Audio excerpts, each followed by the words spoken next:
Assalamualaikum warahmatullahi wabarakatuh. Bismillahirrahmanirrahim.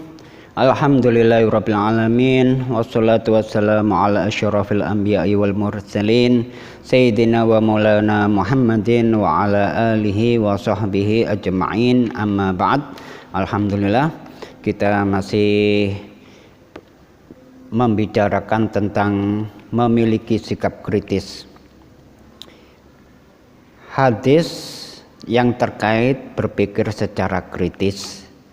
Dalam Islam, sikap dan pikiran yang kritis diperlukan karena akan munculnya seseorang yang ahli ilmu khususnya dalam ilmu agama.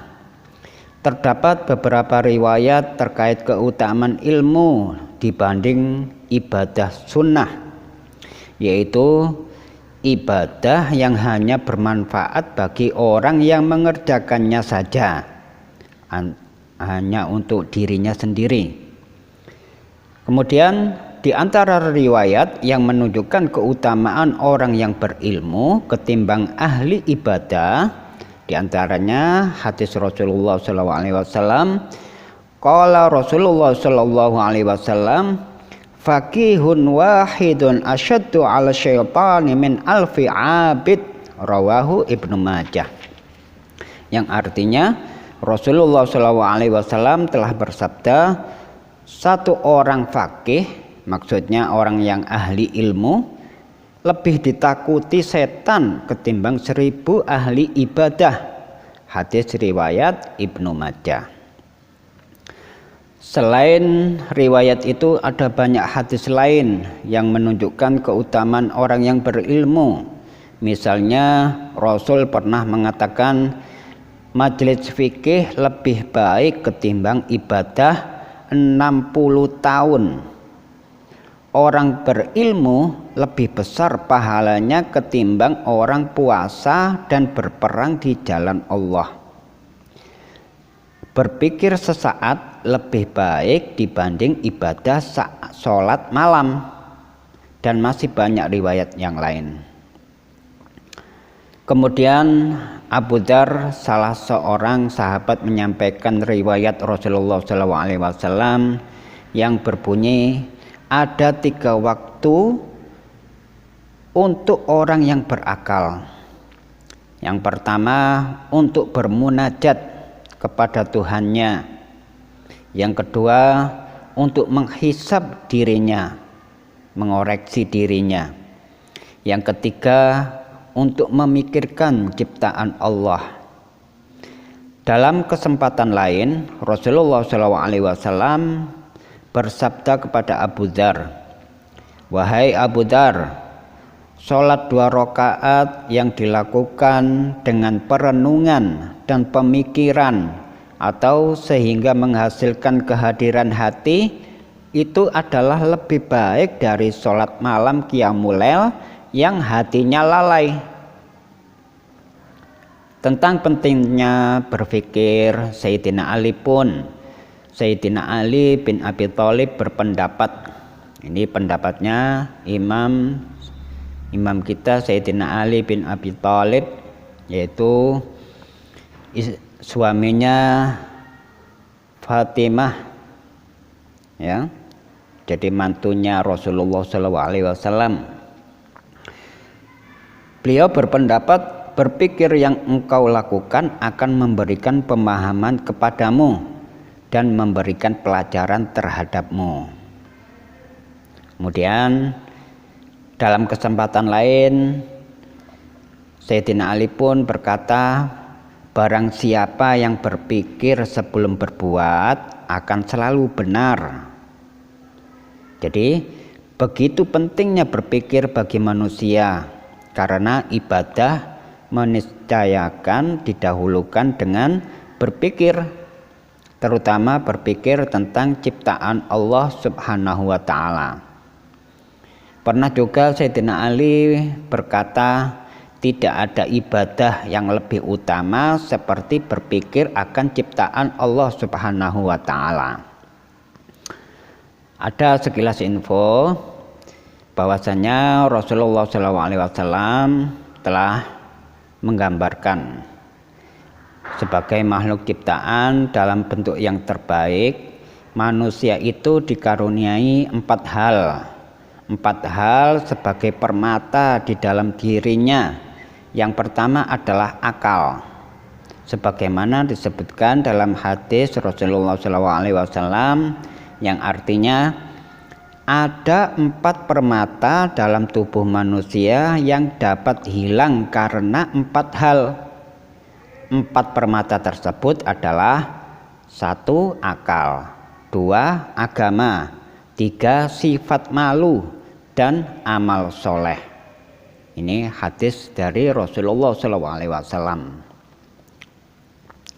Jadi sikap yang mencerminkan berpikir kritis, Islam merupakan agama yang disandarkan pada penggunaan akal sehat. Karena dengan itu ajaran agama akan bertumpu pada pikiran dan nalar yang kritis, sehingga penerapan ajaran agama tidak bertentangan dengan jalur akal dan logika manusia itu sendiri. Adapun pesan dari surah Al-Imran ayat 190 dan 191 dan hadis terkait dalam perintah bagi setiap muslim menggunakan akal pikirannya untuk mengagumi kekuasaan Allah Subhanahu wa taala dan menerapkan sikap kritis atas apa yang ia hadapi di dunia ini. Mereka ini adalah sikap dan perilaku yang mencerminkan sikap berpikir kritis. Yang pertama, merenungi penciptaan langit dan bumi dan segala isinya. Kedua, rajin beribadah untuk menambah keimanan kepada Allah Subhanahu wa taala. Ketiga, selalu mengingat Allah Subhanahu wa taala. Yang keempat, selalu memohon rahmat kepada Allah Subhanahu wa taala. Yang kelima, meminta perlindungan dari Allah Subhanahu wa taala agar terhindar dari azab neraka. Ini penting sekali ya, kita mempunyai akal yang berpikir kritis. Ini modal utama. Sebagaimana yang tadi kita baca disebutkan, itu merupakan akal itu permata ya, permata kita. Kemudian ada hikmah yang mengamalkan sikap kritis.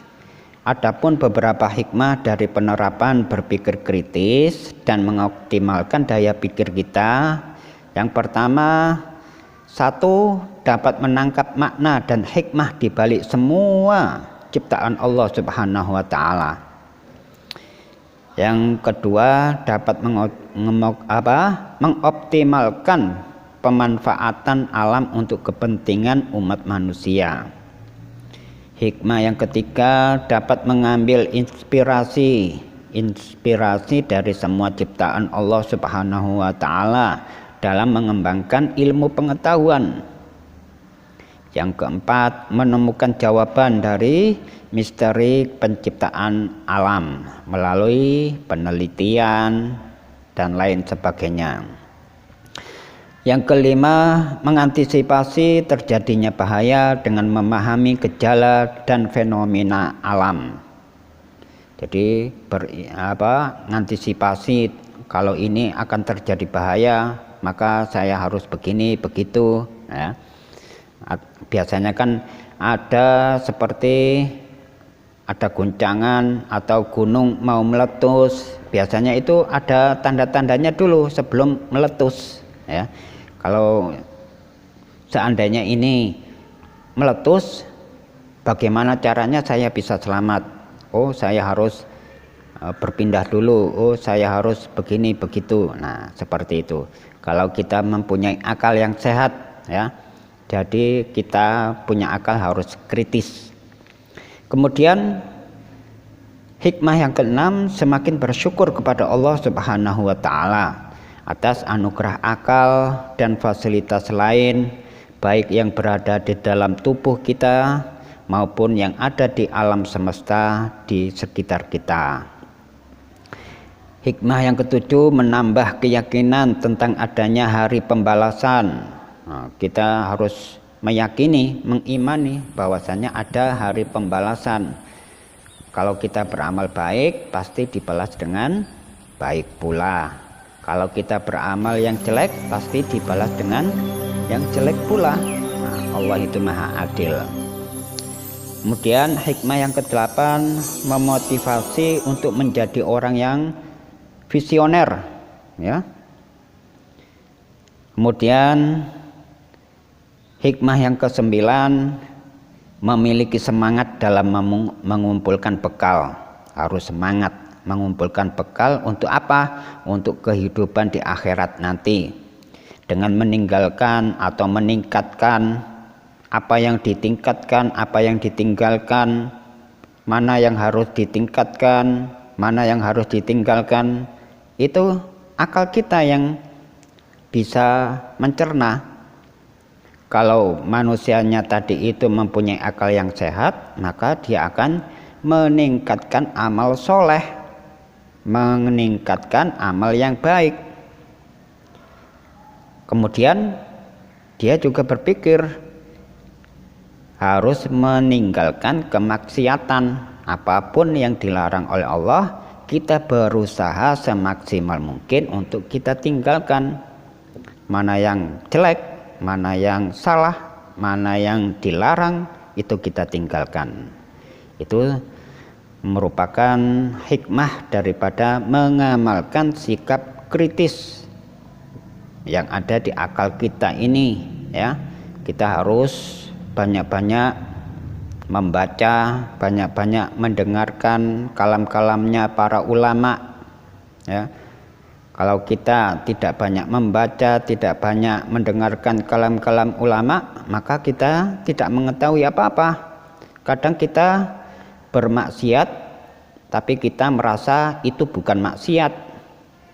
Kadang kita melakukan kesalahan, kita merasa itu bukan salah. Nah, seperti itu kalau kita tidak punya akal sehat, tidak mempunyai ilmu, ya.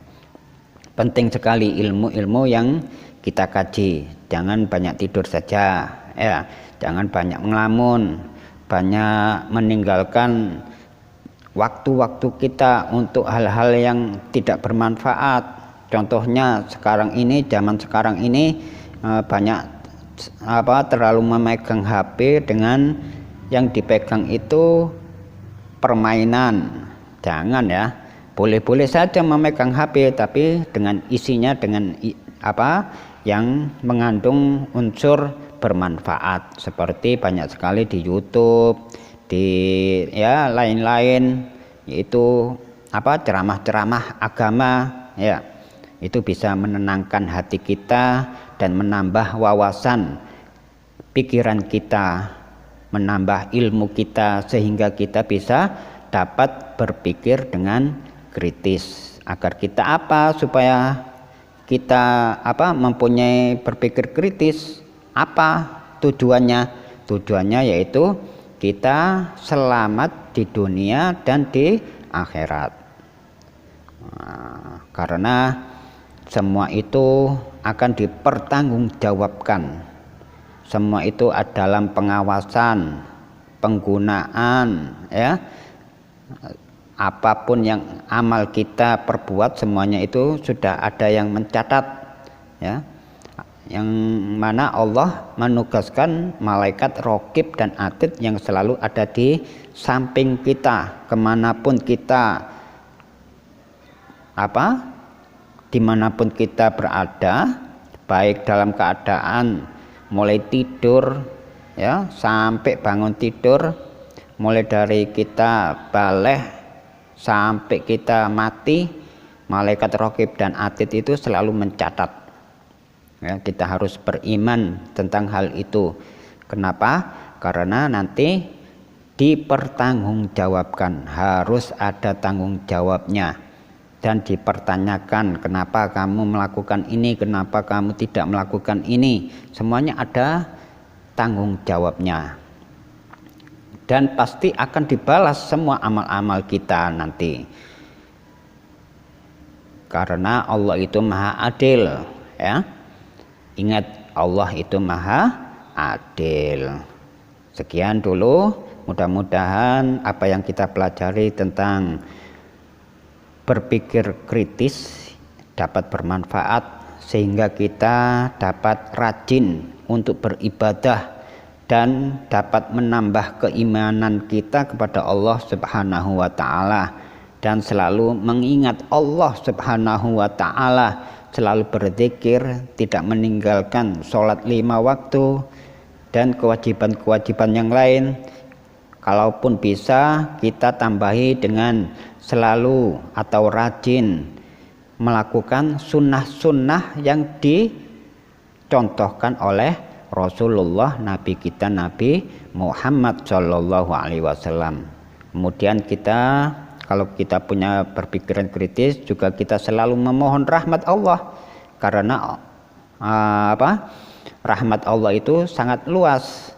Walaupun dalam sekarang ini atau perbuatan kita yang lalu itu banyak dosa-dosanya, maka kita mulai hari ini kita memohon kepada Allah agar diberikan rahmat, dan memohon kepada Allah agar dosa-dosa yang kita lakukan, baik yang sekarang maupun yang berlalu, itu kita minta untuk diampuni segala dosa-dosanya. Yang terpenting adalah kita tidak berputus asa, karena sifat putus asa itu hanya untuk orang kafir, yaitu untuk orang yang sudah mati dalam keadaan kafir, maka itu sifat putus asa, ya. Kalau kita masih diberikan nafas atau diberikan kehidupan atau nyawa kita masih melekat ada di dalam tubuh kita, maka sifat rahmat dan ampunan Allah masih ada, ya, masih ada kesempatan untuk kita.